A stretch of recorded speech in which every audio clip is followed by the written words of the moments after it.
Assalamualaikum warahmatullahi wabarakatuh. Baiklah, di sini saya akan menjelaskan tentang bentuk-bentuk perlawanan bangsa Indonesia melawan Jepang. Awal perlawanan rakyat Indonesia terhadap Jepang. Rakyat Indonesia sebenarnya sudah terlalu lelah dengan penjajahan yang datang silih berganti dari berbagai negara. Alasan rakyat Indonesia melawan Jepang yaitu bisa dilihat dari dimensi ekonomi, politik, dan sosial. Secara ekonomi, rakyat Indonesia dirugikan karena sumber dayanya terus-menerus diisap Jepang.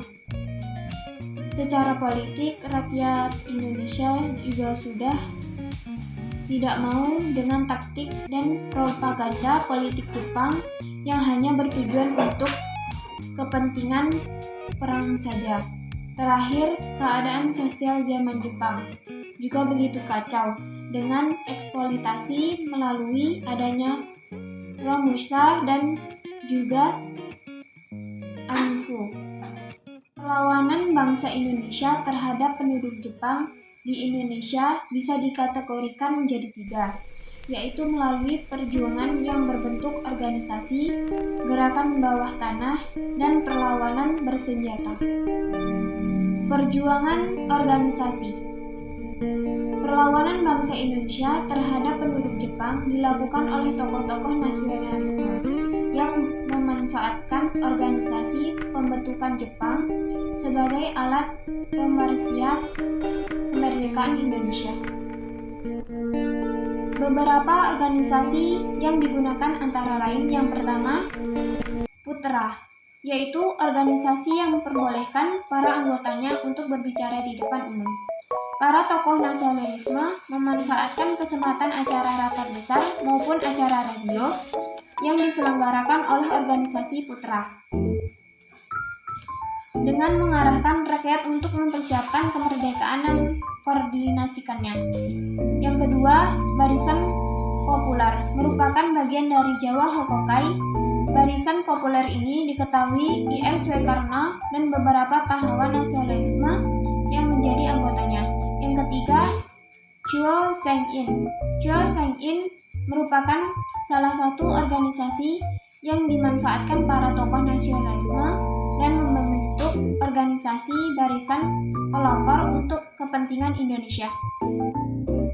Gerakan bawah tanah. Gerakan ini dilakukan secara diam-diam dan rahasia, di mana gerakan ini dipraktekkan di dalam organisasi bentukan Jepang tanpa sepengetahuan pihak Jepang. Kegiatan bawah tanah yang dilakukan oleh para pejuang nasional guna melawan penduduk Jepang di Indonesia memiliki beberapa tujuan seperti saling membagi informasi dan menjaga nasionalisme, persiapan kekuatan untuk kemerdekaan Indonesia, menyempurnakan semangat dan persiapan untuk kemerdekaan Indonesia, serta mendapatkan informasi perkembangan peran Asia Timur Raya dari radio.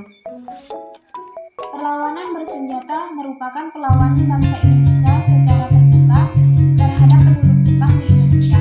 Perlawanan ini ditandai dengan perang antara bangsa Indonesia terhadap Jepang secara terbuka dan mengakibatkan korban di kedua belah pihak.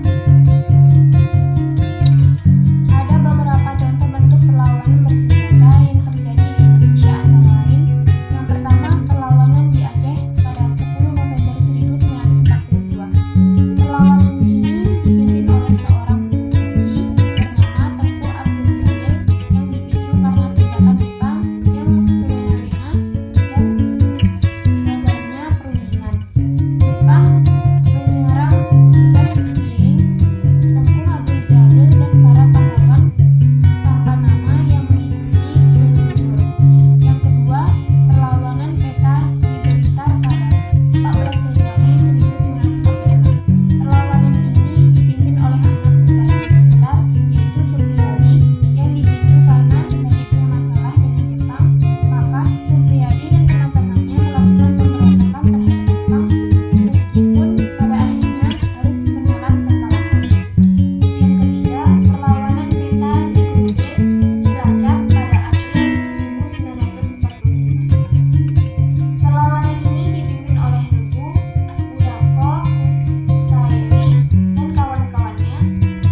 1944. Perlawanan ini dipimpin oleh pemimpin gerakan Kokori, yaitu El Rumkoren.